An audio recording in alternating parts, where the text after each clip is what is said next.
Welcome to Heather Ewing, the CRE Rundown. Today I have Tess Cheng with me of Go with Tess. Tess, welcome.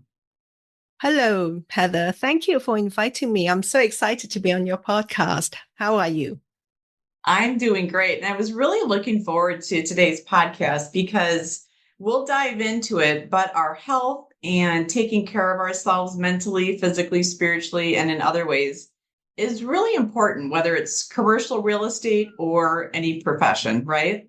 Absolutely. Yes, Yeah, mental health definitely. and physical health are important for our performance and to do what we want to do.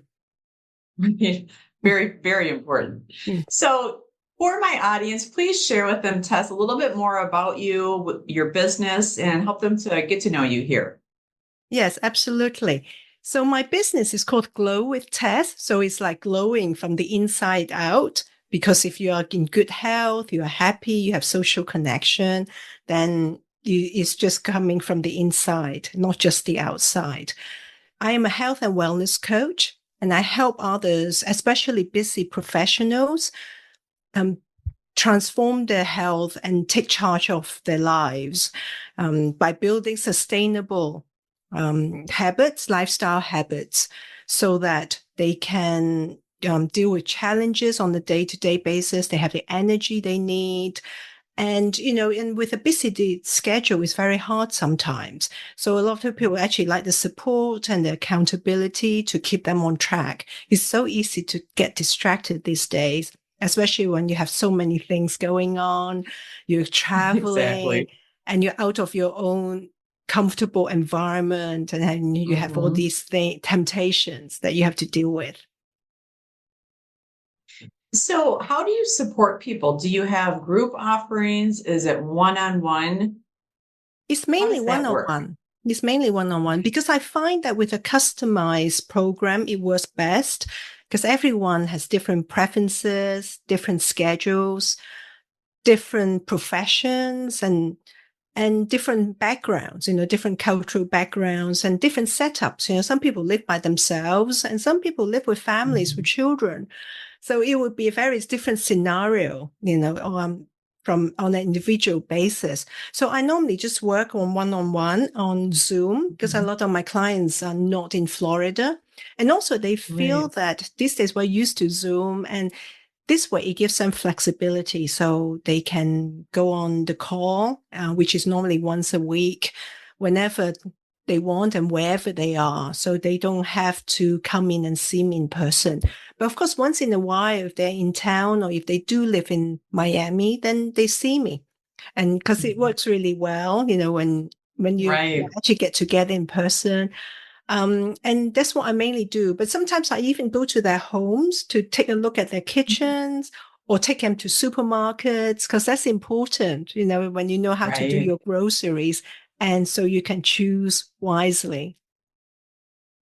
So, what got you into all of this? Right? You hear a lot about health and wellness. A lot of people are kind of like, oh, I'll start tomorrow. Right. And I think it's really gaining momentum and Mm, concentration as far as the importance of it and how it affects every aspect of our life. So, what was that yeah. pinnacle moment or what set you off on the path for wellness? Well, I was actually in sales for a very long time, but then when I got to my early 30s, I noticed that my blood sugar level was going up. But I always was mindful about it because I have a family history of diabetes. My father was diabetic and he was on medication. So I was Oh, wary about that. And so I went to my doctor. I was feeling very tired and did a glucose tolerance test. And they found out that I was hypoglycemic. So the okay. doctor warned me. He said, maybe it's time to make some lifestyle changes so that in the long term, I'm not going to develop diabetes. And that's when I Mhm. started being mindful and I started looking at, how I can change and improve my blood glucose level. And then I thought I really want to help people to actually increase their awareness and to Mhm. improve their health because a lot of diseases are actually preventable with lifestyle behaviors. And then I decided to switch career from advertising sales to being a nutritionist. So I went to NYU and did my master's in clinical nutrition. And then after Fantastic. that, I was practicing in LA as a nutritionist. But then I found that a lot of people just want to follow plans when it comes to food. Mhm. They also feel that food is just everything, but it's not. We have exercise, sleep, social Mhm. connection, stress Right. management. So you really have to look at health on a holistic, approach, so that because they all work together, one without the other is going to affect Right. your health. And then I switched into wellness coaching a few years ago because I felt that really the holistic approach is the way forward. Right. Well, and to your point, everything is interconnected. We don't live in silos in different sections of life. And I think there's definitely a new perception and vantage point of everything being interconnected and things of that nature. What have you noticed most, now that it's been some time that we're out of COVID? What are you noticing now? And where do you anticipate in the next 5 years that things will start shifting within this wellness arena, between the sleep and the food Mm. and mindfulness? Any thoughts on that? I think people are becoming more aware of what they can actually do, how they can take control of their health. And there are lots of things that we can incorporate into our routine to actually get healthier. I think the sleep is getting quite big now. People are actually aware that we need enough sleep. It's not something that we can forgo. And then I think, Right. people also know that, exercise is very important. And I think with COVID, what happened? So a lot of people fell ill and they just really felt that, oh, maybe if I had good health to begin with, my immune system would have been better and I wouldn't have such Hmm. severe symptoms. And I think a Right. lot of people are actually looking at it very differently now. And I get questions all the time, even from friends asking what they can do. I think people are becoming Right. more Oh, I bet. curious. I bet. Definitely. Yes. So, if you were to kind of put a percent, where would you say, with the clients that you're working with, the percent that are really focused in the food versus exercise versus mindfulness? Or is there kind of a balance amongst them? Like, is there one that really sticks out, or maybe another arena for people right now? I think a lot of people are focusing on food because Hmm. they feel that nutrition is the most important, but then they neglect other areas, such that they feel they're not getting enough sleep, but it all works together. For example, if you're sleep deprived, it's going to interfere with your blood sugar regulation, so increases the risk of developing diabetes. So you really need to have those processes in place. So by Hmm. just having a very healthy diet, but if you don't exercise, we humans are meant to move.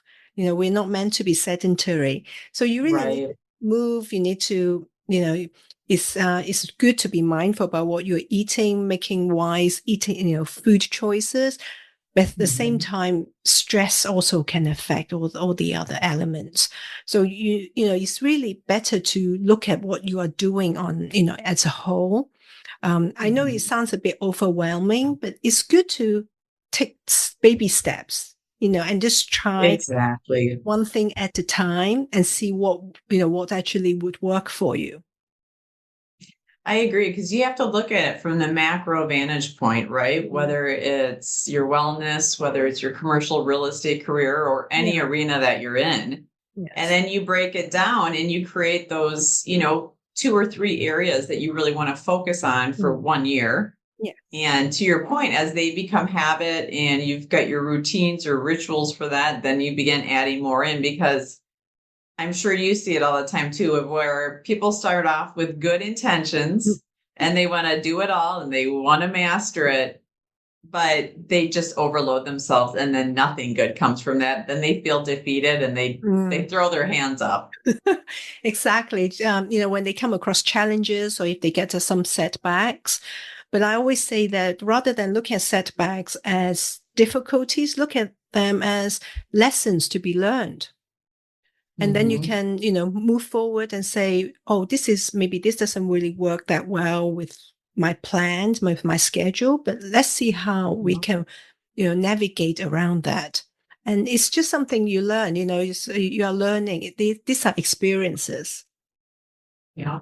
And I think too, it applies to anything in life, right? If you always see things as a detriment Yeah. versus an opportunity to grow and expand, where maybe in the moment, it feels like you took a hard hit or you're disappointed, but of really utilizing that energy to project forward what you want. And I would anticipate too in this arena when I'm training for marathons too, it's like you put yourself in the energy of how good it's going to feel as you attain your different goals, whether it's a midweek run, maybe it's a strength training, all those different times. And you create a large, if you want to say landscape painting, then of the big day, and all of those different trials come together to really set you up for the success that you desire. Oh, absolutely. Exactly. And also, enjoy the journey rather than focus on the Mm-hmm. goal. Yeah.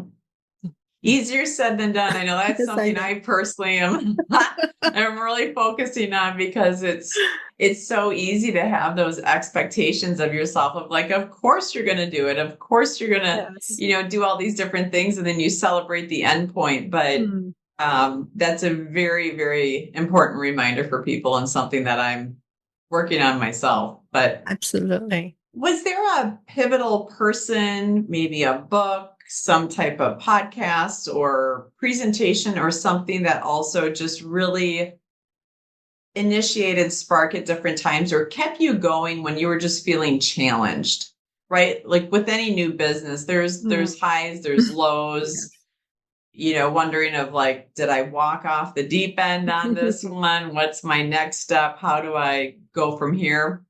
Any types of pivotal mentors or books, something of that nature for you? Yes, books, a lot of them actually. I think the first one would have been Mindset by Carol Dweck.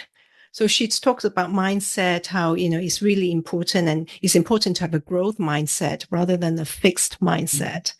And so that really keeps me going. And I always refer back to it. It's actually on my recommended reading list on my website. Everything you want to do is really about what's going on, whether it's business, health, relationships, and everything you work on is really how you focus, how you look at it, and what your perspectives are. And yeah, Mhm. sometimes with business is hard, especially when you are working for yourself. But it helps when you have a support system. And, some of my friends have always been very supportive. Right. But I think the most of it that comes from within is really, I'm so passionate about helping people improve their health. Mhm. And, I also follow Peter Attia, who's a medical doctor, and he's just recently published a book, Outlive, and he's big on prevention, because he says Mm. doctors are Yeah. there to treat diseases, but he's really big on prevention. He helps his patients look at all their blood work and see what they can do. And rather than Mhm. wait till the disease is developed, there are Right. signs, and so there are always signs. And then you have to you have to be more mindful and perhaps do Right. some genetic testings. Then you can know what you have to be, looking at. For example, if you have a family history of diabetes, then you have to keep an eye on the more on your, say, your A1C or your fasting blood glucose, and see if they change over time. Mhm. Because you can see a pattern, it's not just because once you Right. get to a certain end, you think, oh my God, I have to see the doctor, but you can see the numbers changing, and Mhm. your body, the doctor Right. doesn't know it as well. You know how you feel every day, whether you have energy, whether, you're sleeping well. Yeah. And so, it's have an awareness about how you feel. Do you have any tips for people for the sleeping? I know it's one of those, it's a hot topic. Any little juicy tidbits for us on that one? I think we can go another podcast and speak for about 2 hours on this. Yes, there are lots of ways that one can do to improve on his or her sleep. For example, they say the first thing in the morning is get daylight. So you want to set your circadian rhythm because it's really about light and darkness. So in the morning, you should be exposed to daylight as early as possible when you get up. And I would say if you like caffeine, it's best not to have it after 2 o'clock in the afternoon. So have your coffee earlier on in the day rather than later, because caffeine has a half-life between 5 and 7 hours. And some people that's significant. Oh, yes, exactly. Yeah. Yes. And some people are more sensitive to it than the others. Right. And not just coffee that has caffeine, chocolate has caffeine too. So you have to be careful. And the other thing I would say, try to have your dinner. I know it's not that easy, especially with people in real estate and other businesses, but try to have it at least 2 to 3 hours before bedtime. Finish your dinner 2 to 3 hours so that when you go to sleep, you're not trying to calm down. Your mind is not trying to rest, but at the same time, your other organs are trying to digest all that food. Right. You know, you don't want the machine going. I'm busted. It's funny because I've been looking at my schedule too of like, okay, I need to rearrange this because sometimes, I'm not eating till 8:30 at night because I'm out for a run, an hour and a half run training for the next marathon and this and that. And it's like, all right, you just need to leave the office sooner, eat something, do the run, and then return to the office to make it all happen. But what would you say is something that you have noticed with different clients that seems to, there's never a magic pill, right? And I think that's why so many people struggle with nutrition, exercise. And, I think it's one of those, exercise and eating clean are both extremely painful, right? When you begin, but like anything, as you get in the habit, you start to crave different things. And I think that's one of the nice things I like about exercise is that when you're pushing hard and training, thought of the junk food and all those things, it actually does not sound good or, you know what I mean, at all. Yes. Like running past someone with McDonald's in a bag is kind of like, and it's like I crave broccoli, weird things, right? For especially in Wisconsin. But what's something that you found really gives momentum to your clients, or whether it's adding something in to the routine or removing it that's helpful? Sugar. Removing it. just in case. Yes, sugar is really, we don't need sugar. It has, a lot of it causes a lot of problems, and it's really in so many things that we eat. So I think, I would suggest cutting out sugar. So, replace it with something. I actually did a talk last month because it was the National Ice Cream Month. That's great. And I live in the dairy state, so. Oh, yes. Yeah, exactly. But then it's amazing how much sugar there is, even in one serving. It could be 5 to 6 teaspoonfuls of sugar in one serving of ice cream. And that's unreal.